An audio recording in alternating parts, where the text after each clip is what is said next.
What to expect when you marry into a Filipino family or Thai family? Let's get honest for a second.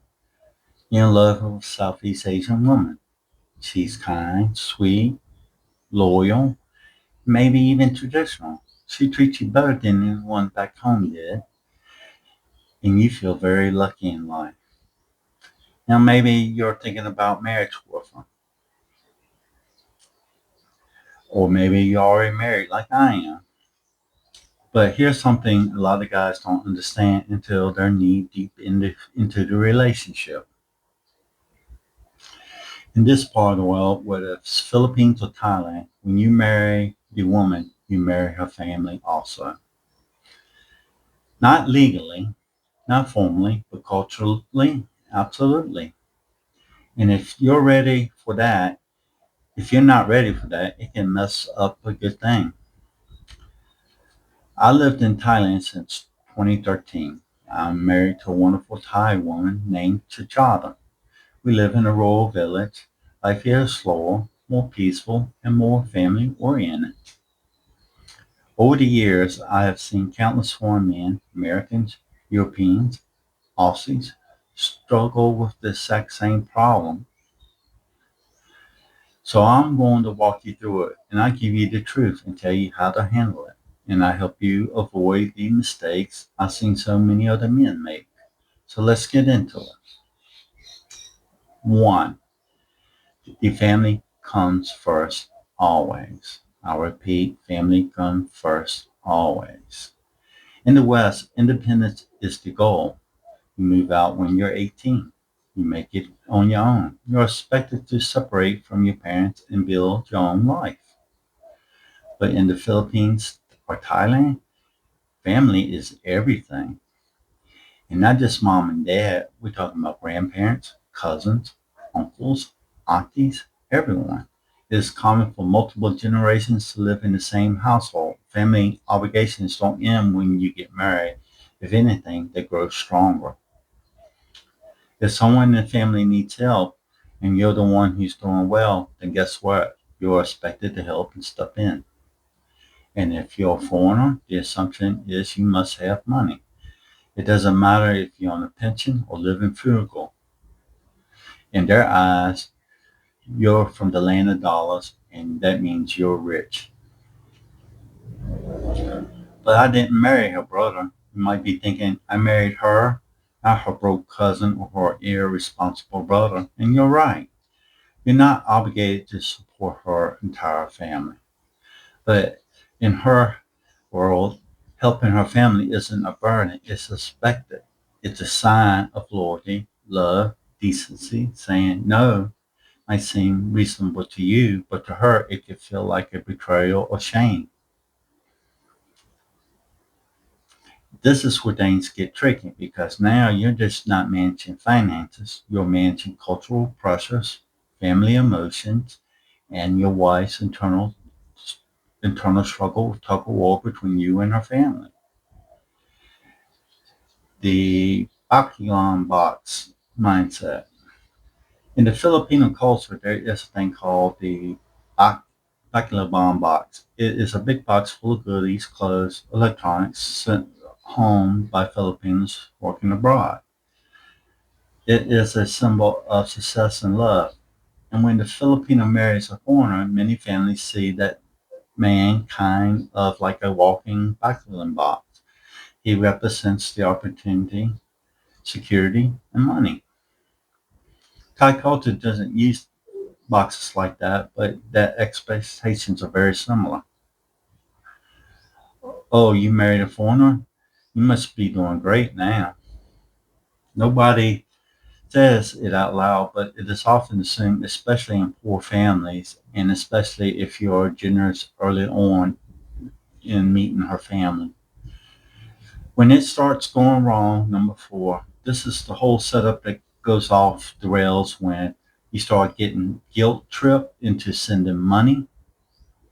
Emergency happen every other week.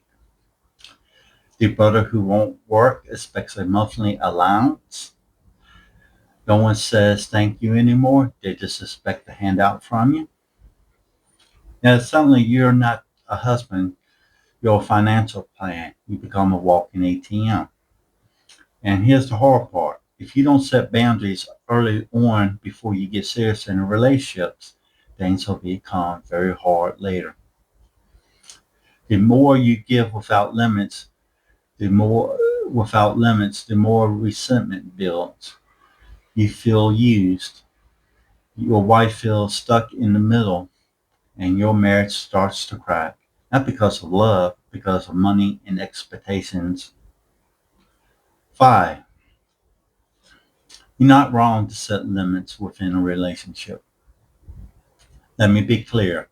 You have every right to say, this is as much as I can give or willing to give. It doesn't make you cold, it makes you responsible. Your job is to take care of your wife and yourself, not her cousins, her fourth cousin's fourth child, or her sister's bad spending habits. Helping should be voluntarily and not forced upon you.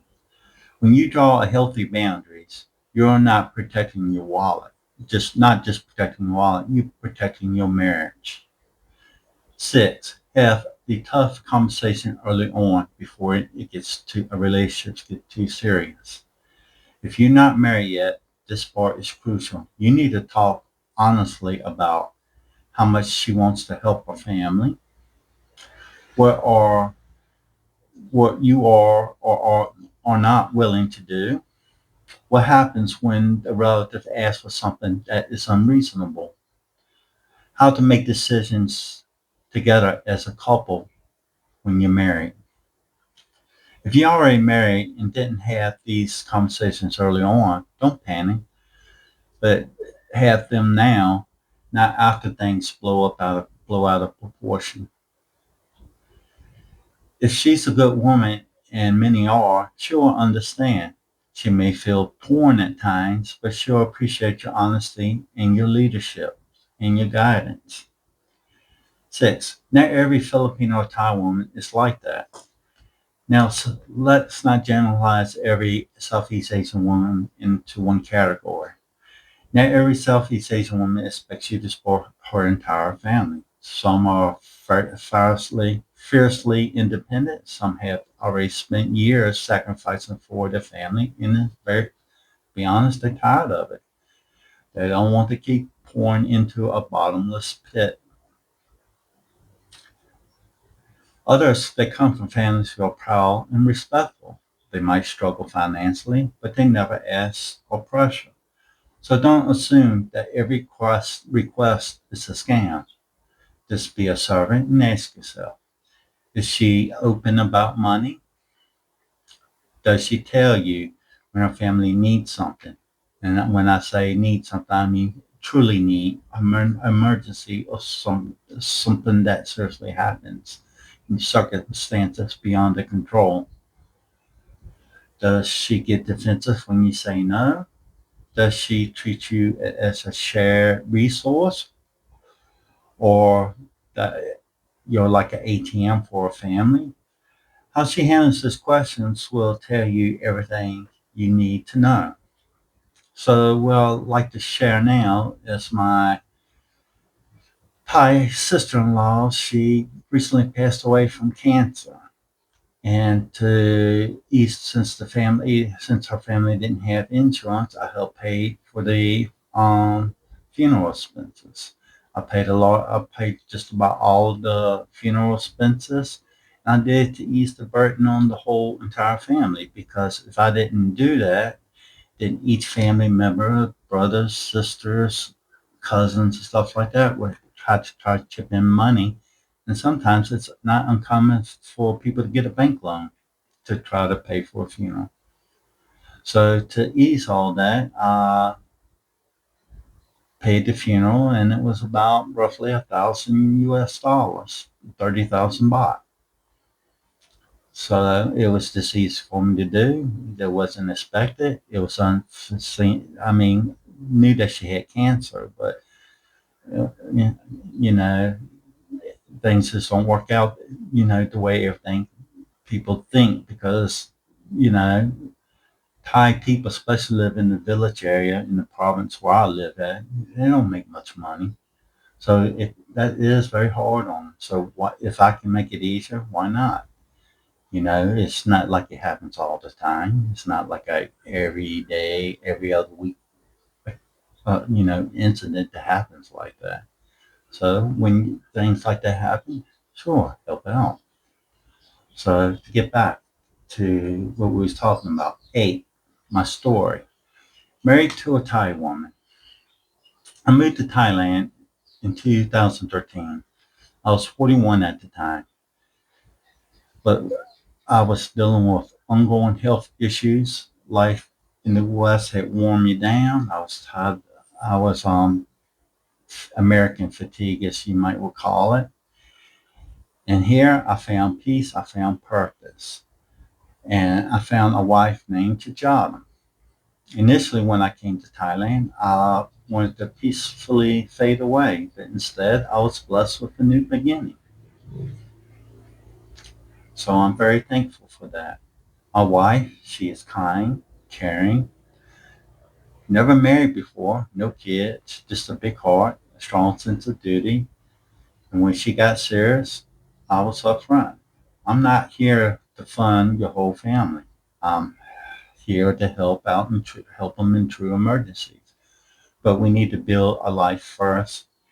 And you know what? She agreed. She wasn't interested in using me. She wanted a partner, not a provider. We helped family a few times, and when her parents passed away, when a niece needed good school fees or someone got sick, we talked about it. We planned, and we don't get pushed. We don't get pressured. The balance saved us a lot of stress and misery, and that clarity it built trust between us. Nine, don't be an ATM foreigner. Too many men I met got trapped by their kindness, being having their kindness taken advantage of. They paid for houses they didn't live in, funded endless emergencies. They let their wife, unemployed brother, live with them for years, eating, drinking, and contributing nothing to the household. And this ends, and it always ends the same way, in resentment, arguments, and sometimes even divorce. Being generous is good, but being a pushover isn't. Don't be the ATM. Be the husband. Be the leader. Be the man in the family. And remember, leadership doesn't mean barking orders. It means protecting your home, even from people outside of it. So what I usually like to say is a true lion doesn't have to roar to let everybody know that he's king. You know, he runs his pride respectfully where people look up to him. He doesn't have to you don't have to control people out of fear. 10. Real love respects boundaries. If your wife truly loves you and she's the real deal, she'll respect your limits. She may not always like them, but she will understand. Real love doesn't manipulate another person. It doesn't guilt you. It doesn't treat you like a dollar sign. It builds with you. It's with plans with you. It protects relationships from outside pressure, even when that pressure comes from her own family. My final thoughts. Love wisely, lead boldly. If you're marrying into a Southeast Asian culture, especially in the Philippines or Thailand, just know you're not just marrying a person, you're marrying into a system. You can't avoid it, but you can navigate it. Don't wait until the first emergency to decide how you'll handle things. Talk things out early, set limits, be clear from the start. And most importantly, stick with what you agree upon because The moment you bend too far, it is hard for you to stand straight and back up again. You give an inch, people will take a mile from you. So love deeply, give generously, but be very wise and do not let anybody take advantage of your kindness. Because in the end, your first responsibility isn't to a cousin or brother or even a mom. It is to your wife, the life that y'all creating together. And that's worth protecting no matter where you live. If you like what you heard today, please like and subscribe. If you have any comments or questions, please leave them down below. And I'd like to thank you everybody for their time, and I'll see you on the next video.